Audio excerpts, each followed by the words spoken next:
Today I am going to deal with law of demand. As we know that the demand for the product depends upon various factors. All that factors are considered as the determinants of demand. But Dr. Alfred Marshall noticed one thing regarding demand and its determinants. According to Dr. Alfred Marshall, there is an inverse relationship between price of the commodity and quantity of the commodity demanded. By taking into consideration that thing, Dr. Alfred Marshall developed the law of demand, this theorem. And in that theory, he made the analysis regarding what type of functional relationship is there in between price and quantity of the commodity demanded. And that entire thing framed by Dr. Alfred Marshall under the law of demand concept. We can easily see in this slide, the law of demand was introduced by Professor Alfred Marshall in his well-known book Principles of Economics, which was published in 1890. The law explains the functional relationship between price and quantity of the commodity demanded. According to Dr. Alfred Marshall, as the price of the product rises, demand for the commodity falls down. As the price falls down, demand for the commodity rises. It means there is an inverse relationship between price and quantity of the commodity demanded. It means if price rises, demand falls down. If price falls down, demand goes up. So due to that, according to Alfred Marshall, there is an inverse relationship between these two. So why the demand for the commodity rises if the price falls down, and why the demand for the commodity falls down due to hike in price level? According to Alfred Marshall, if the price of the product rises, automatically that badly hammers on the purchasing capacity of the customers, and due to that one, he will not be able to purchase more quantities of the same product, and due to that one, he reduces his demand for that particular commodity whose price usually rises in the market. By observing the consumer's behavior, Dr. Alfred Marshall introduced the law of demand, and regarding the law of demand, he made one statement. What the law states as, other things being equal, quantities of the commodity demanded varies inversely with its price. Other things being equal, quantities of the commodity demanded varies inversely with its price. Means, on this one, other things being equal, rest of the factors remaining constant, ceteris paribus. If the price rises, demand falls down. If price falls down, demand rises. This one is the main meaning of that particular statement. It means, in other words, we can easily observe in this slide. Okay, symbolically, dx equal to function of px, where d means demand for a commodity, x means commodity x is taken into consideration here, f means function, and px means price of commodity x. Okay. It means that the demand for commodity x depends upon price of commodity x. Okay. Just I explained the statement of the law which was given by Dr. Alfred Marshall. In other words, the another statement we are having on in this slide, other things being equal, higher the price of the commodity, smaller is the quantity demanded, and lower the price of commodity, large is the quantity demanded. It means the same thing. In other words, according to Mr. Alfred Marshall, other things being equal, quantities of the commodity demanded varies inversely with its price. Okay, means the meaning of that statement and this statement is the same one. Okay, that statement and this statement meaning is the same one. It means if price rises, demand falls down. If price falls down, demand rises. It happens in a particular condition. That condition is considered as a other things being equal. It means in a particular condition, if the price of the product falls down, then demand rises. In a particular condition, if the price of the product rises, then demand falls down. Okay, so that condition is considered as a assumptions to the law of demand, because this particular law is based on several assumptions. We will see that assumptions later. Before that one, we can explain the law of demand by taking into consideration the hypothetical demand schedule and diagram. In this slide, we are having one schedule here and diagram also. In that schedule, price of a commodity X is mentioned in the first column. Second column represents quantity of the commodity demanded. X commodity is taken into consideration in this particular example. When the price of the commodity X is 50 rupee per unit, that time a consumer is going to purchase just only one product. As the price falls down from 50 rupee per unit to 40 rupee per unit, consumer is willing to buy 2 units of commodity X.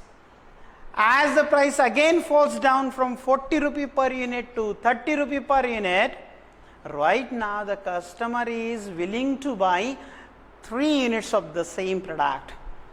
If the price again falls down from 30 units per unit to 20 rupee per unit, right now customer is willing to buy 4 units. Again, if the price falls down from 20 rupee per unit to 10 rupee per unit, that time the customer is willing to purchase 5 quantities of commodity X. So we can easily understand what is going on here. When the price is 50, at that time the customer is going to purchase just only one product.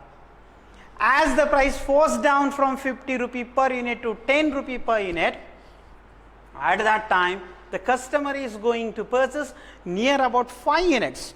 It means demand for that particular commodity rises if there is a reduction in the price of the same product from 50 rupee per unit to 10 rupee per unit.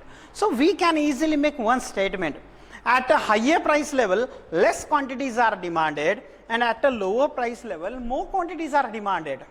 So why it happens? The main thing is that as the price falls down, the real income of the customer rises, and due to that, purchasing capacity of the person also rises. As the purchasing capacity rises, he will put that purchasing capacity to purchase next or the another units of the same product, and due to that one, demand for that particular commodity rises. So we can say that here is an inverse relationship between price of the product and quantity of the commodity demanded. So same thing explained by Dr. Alfred Marshall in that particular statement which was given by Dr. Alfred Marshall under the subhead of law of demand, a statement of law of demand. By taking into consideration this schedule, we can draw the diagram. Okay. In this diagram, y-axis represents price of commodity X in rupees, and x-axis represents quantity of commodity demanded in units or kg. Okay. When the price is 10, at that time 5 units are demanded here. When the price is 20, 4 units are demanded. When price is 30, 3 units are demanded. When price is 40, 2 units are demanded.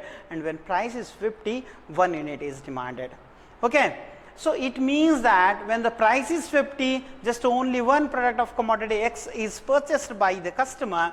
And when the price is 10, at that time customer is going to buy near about 5 quantities of the commodity X. So the same thing we can easily observe in this diagram. Here is also inverse relationship between price and quantity of the commodity demanded. So we can say that the demand curve falls down from left to right in this diagram, which represents inverse relationship is there in between price of the product and quantity of the commodity.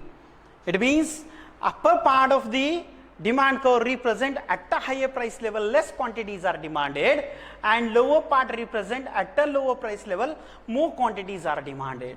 So it means the law is activated right now here, right? It means this diagram represents the entire status of law of demand, which represents the inverse relationship between quantity of the commodity demanded and its price. Okay, this law is based on certain assumptions when it happens. So these are the assumptions. Other things being equal means all these things should remain constant. There should not be change in income level of the customer. There should not be changes in size of population. There should not be changes in prices of substitute goods. There should not be changes in prices of complementary goods. There should not be changes in anticipation of the customer. Okay, there should not be changes in rest of the factors like taste, habit, preference, fashion, etc. There should not be changes in taxation policy of the government. So what will happen if changes occurs in all these things? As we know that one, the demand for the product depends upon several factors. Okay, so all that factors keeping aside price just. Okay, if rest of the factors remains constant, then the law will activate here according to Dr. Alfred Marshall. Okay, we will find inverse relationship between price and quantity of the commodity demanded when the rest of the determinants of demand remains constant. What are the determinants of demand? As we know that one, income is first determinant, then after population is another one, technology another one, okay, then after climatic conditions another one, okay, taste, habits, preference, attitude, okay, customs, okay, then prices of substitute goods, okay, prices of complementary goods, okay, number of factors are there. If these factors remains constant, then law will definitely remains true, it will hold true. So that is why if there are changes in all these factors, that will badly damages the law of demand or activation of law of demand. So we will take the first example. What will happen if there are changes are occur in all these determinants of demand? The first one, suppose income, we have taken into consideration the constant level of income. It means income should remain the constant. Customer's income should remain constant. Suppose income. Suppose my income is 10,000 rupee per month, okay, and I am going to buy commodity X daily. The price of commodity X is 50 rupee per unit, okay. When my income is 10,000, that time I am buying near about 10 units. So we can say that this one is a price, this one is a demand. When my income is 10,000 that time. Suppose if my income falls down from 10,000 rupee to 1,000 rupee.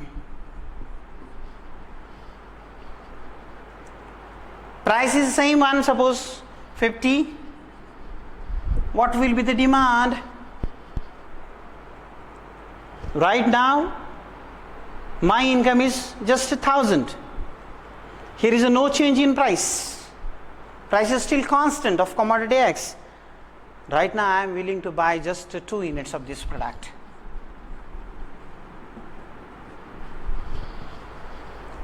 It means that what the law states us, if the price falls down, then demand rises. Okay, but what is going on here? Price is constant. Here is no change in price of commodity X. Even if demand for that particular commodity is fell down from 10 units to 2 units. So what is going on here? The law states that when there is a reduction in price level, then demand will definitely goes up, or if there is a improvement in price level, demand will fell down. But here is no change in price of the product, even if demand for the commodity fell down from 10 units to 2 units. Okay, so this one is completely against the law. So that is why Marshall assumed one thing, there should not be changes in income level. Okay, another thing we will discuss here regarding the same income level. Suppose price of the commodity increase from 50 rupee to 100 rupee. As per the law, demand for the commodity X should decline here, because when price is 50, okay, I will remove this one.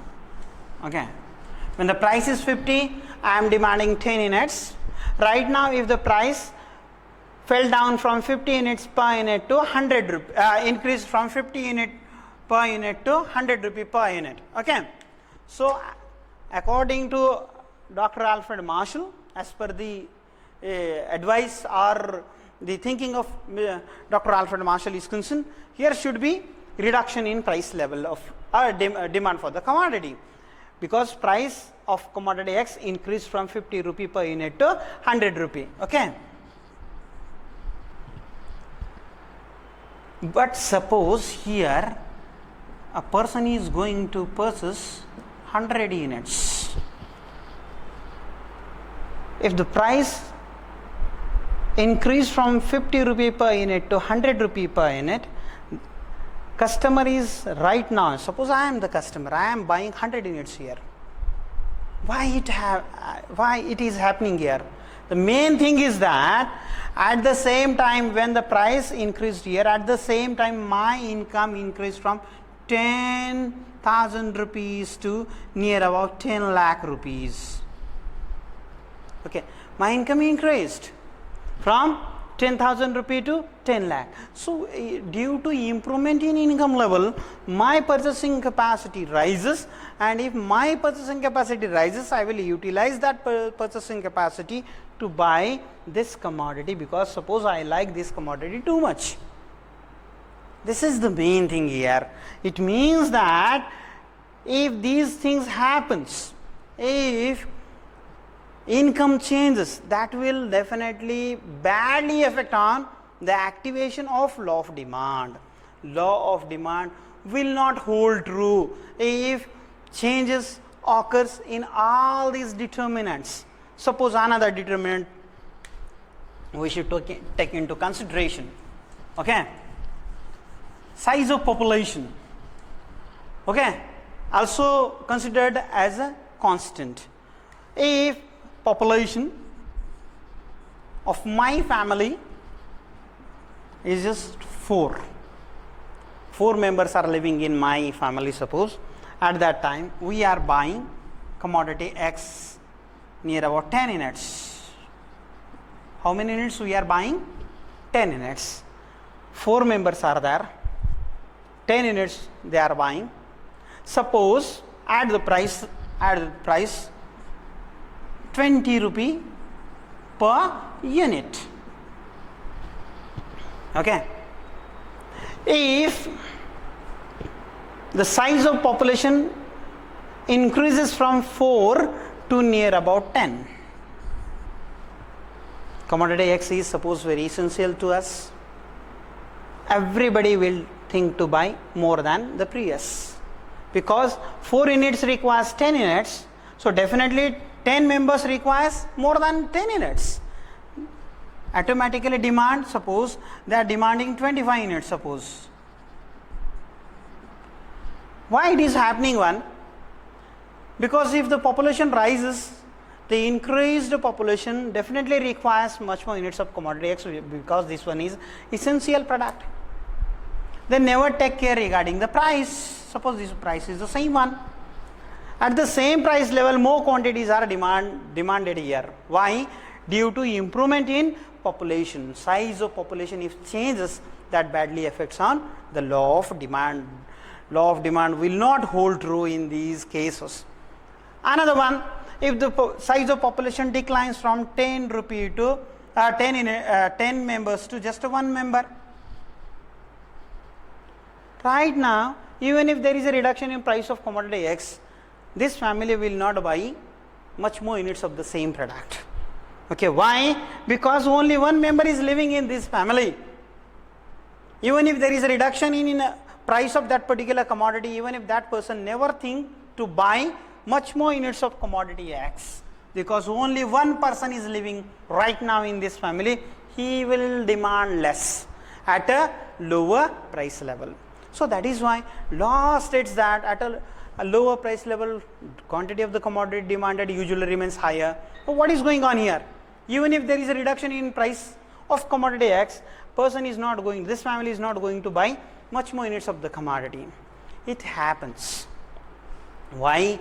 Because less members are living in this family and they are not willing to, that person is not willing to buy much more units of the commodity, because 1 or 2 products are sufficient for him or her. Okay, so that is why the law will not hold true if changes occurs in the size of population, and due to that one, it is Dr. Alfred Marshall assumed that for the activation of law of demand, there should not be changes in size of population. Just like that one, another thing is prices of substitute goods should remain the constant one, prices of complementary goods should remain the constant. No expectations about the future changes in prices, no changes in taste, habits, preference, fashion. Okay, if fashion changes at a higher price level, also people will buy. Law of demand will not occur there. If taste changes, okay, that time also people at a higher price level also they buy much more units of the several commodities. That thing is completely against the law. So law of demand will not hold true. In case of habits, we know that one, tobacco chewers, they never think regarding the price of tobacco. Drunkards, we know that one, at a higher price level also they purchase that particular commodity. Why? Because without that commodity they can't live alive. And so that is why in case of habit also law of demand will not hold true. If habit changes, okay, taste changes, preference changes, fashion changes, so that badly damages to the law. So that is why Dr. Alfred Marshall assumed that there should not be changes in all these factors. Okay, and besides that one, taxation policy of the government should remain a constant one. If government levies much more taxes on people's income, on personal income, or the income of the firms, so that badly damages on the demand. Apart from the income tax, we know that one another tax government levies, that is indirect tax.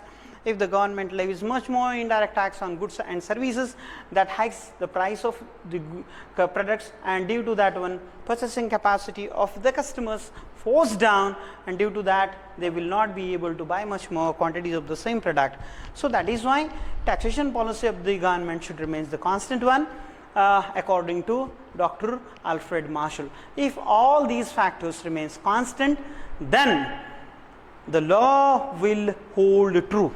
Okay, it means if price falls down, demand rises. If price rises, demand falls down. When it happens, when all these determinants of demand remains constant, all these determinants of demand are considered as assumptions of the law of demand. When these determinants remains constant, or the changes never occurs in the determinants apart from the price. Okay, keeping price aside, if the rest of the factors remains constant, only that time law of demand will hold true, otherwise law of demand will not hold true. According, this is not my opinion, this one is the opinion of Dr. Alfred Marshall. Okay, another thing is that according to Dr. Alfred Marshall, this law is having several exceptions.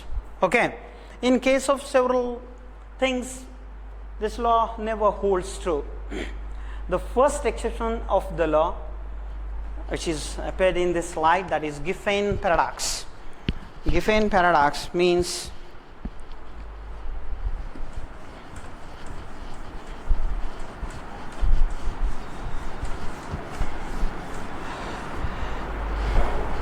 according to Mr.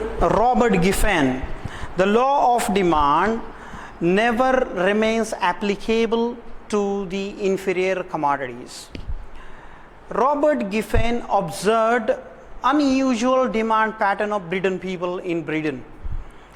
When the price of inferior commodity fell down in Britain, that time instead of buying that particular commodity in huge amount, in bulk amount, the people bought superior quality products more in Britain.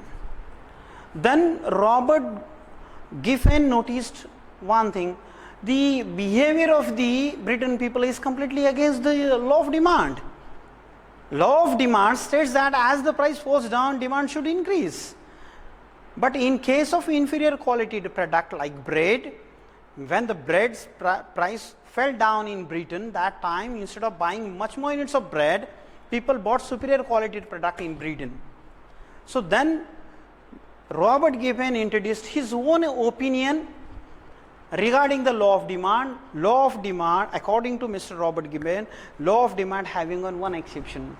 In case of inferior quality products, law of demand will not hold true, and that is considered as a Giffen's paradox. Okay, what actually happens in case of inferior quality product? Suppose X is inferior quality product. Okay, commodity X is inferior one, and if the inferior quality product's price falls down, according to the law, demand should increase. But what happened in Britain? In Britain, demand fell down. Why? Because instead of buying this inferior quality product, people bought superior quality product in Britain. Why it happened? Because according to Mr. Robert Giffen, as the price falls down, real income of the customer rises. As the real income rises, purchasing capacity also rises. And if the purchasing capacity rises, that time they can definitely buy superior quality product. Suppose price of X is 2 rupee per unit. Look at the board. Price of X is 2 rupee per unit. I am buying near about 10 units. Price is 2. How much units I am buying? 10. So what will be the total expenditure? Definitely 10 multiplied by 2 means I am spending 20 rupees on this product. Okay. Suppose price of commodity X declines from 2 rupee to 0.5 paisa per unit, 0.5. I kept aside near about 20 rupee to spend on this product. If I am going to buy same quantities of this product in, what will be the expenditure? If I suppose I am willing to buy 10 units of this product, it means my expenditure will just 5 rupee. How much amount I kept aside to spend on commodity X? Near about 20 rupee. Due to reduction in price of this product, I am spending just 5 rupee. So it means that I am having an extra 15 rupees with me. That extra 15 rupees is considered as a real income. Improvement in my income rises. I am having 15 rupees extra. I will utilize that 15 rupees to buy another commodities. The same thing happened in Britain. Due to reduction in price of the product, real income of the customer rises in case of inferior quality products, and that real income the people of Britain used to purchase superior quality products instead of buying inferior quality products. It happens in case of poor people, according to Mr. Robert Giffen. So that is why inferior quality products are considered as a Giffen goods in economics. According to Mr. Robert Giffen, the law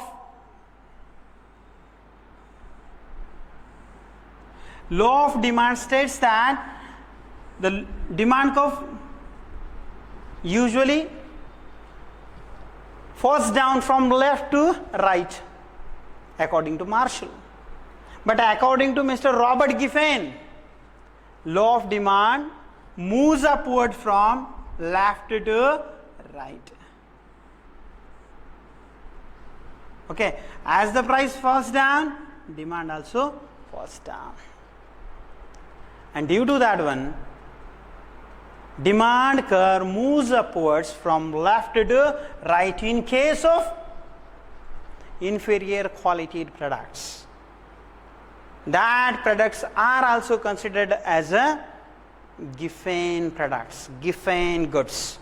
Giffen goods means inferior quality products. Low quality products are exception to the law of demand according to Robert Giffen, and that entire behavior of the people is considered as a Giffen's paradox.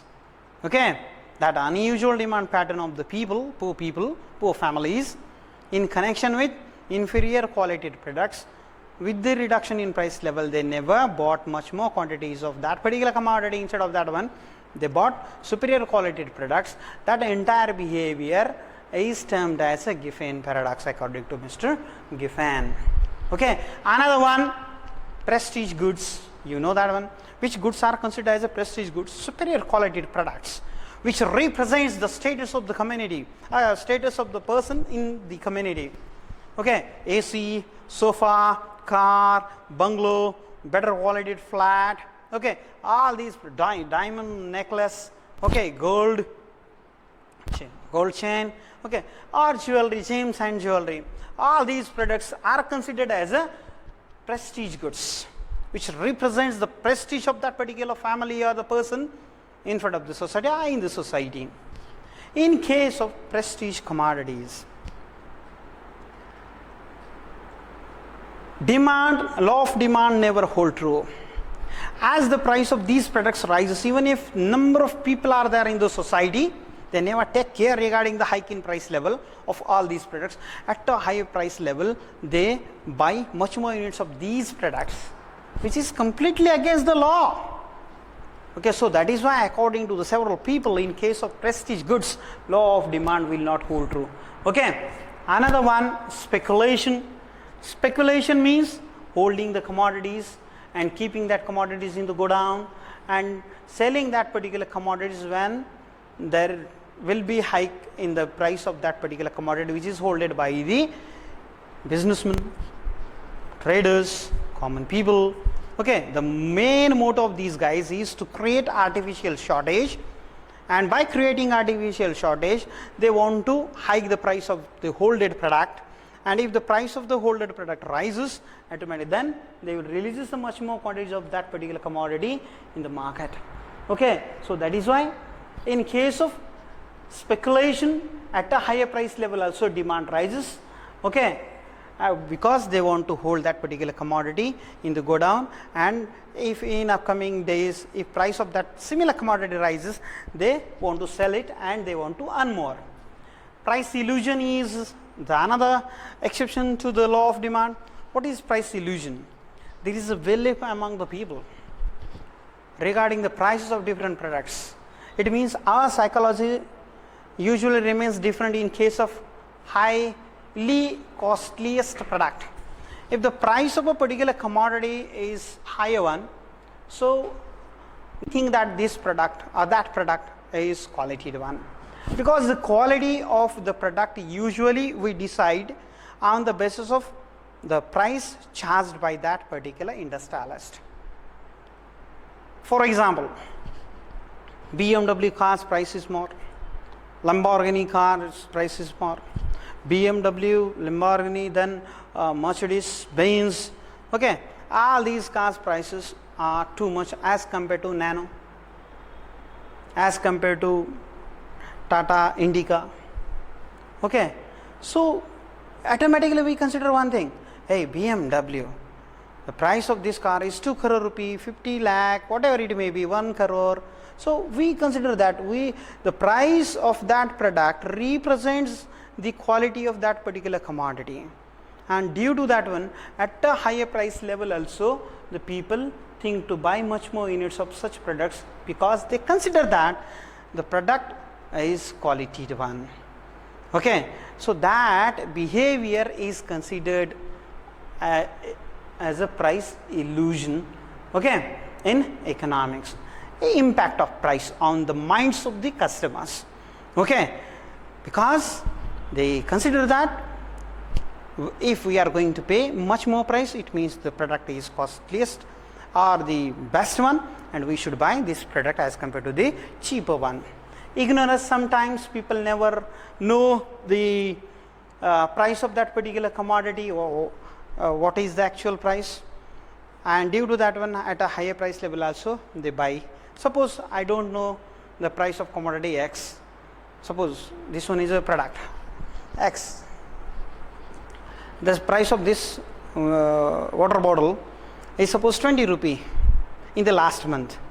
I don't know regarding this, but I want this bottle right now, and the price right now charged by the vendor is 50. At 50 rupees, suppose I bought this product, okay, 2 quantities purchased by me from the market, because I don't know what price charged by the seller in the previous month, and in such cases law will not hold true. That is considered as the ignorance of the customers, okay. Habitual goods, the number of people having one different habits, and habit compel them to buy that particular commodity at a higher price level also, okay. For example, drunkards, we know that one, chain smokers with that one, at a higher price level also they purchase cigarette. Chain smoker purchase cigarette because that commodity that person want to have at any price level, okay. Like that, in case of drunkards, they want to consume liquor, they never think regarding the price of that particular commodity. We are also having the habit of reading newspaper daily, okay. In case of consumption, some people like too much coffee, okay, tea per day, or in every morning several people having the habit to take 1 cup of tea. They never think regarding the hike in price of that particular commodity. At a higher price level also they purchase that particular product. Why? Because that product is a habitual one to them, okay. Without that they can't live alive. So in such cases, law of demand will not hold true. If the prices of habitual goods rises at a higher price level also, customers will buy this product. If the price falls down, that time also they never purchase much more units of the habitual goods. Demand for the commodity usually remains the same one. So these are the different several cases. In all these cases, law of demand never hold true. Due to that one, these are considered as exceptions to the law of demand. I hope so you will like my video. Thank you very much.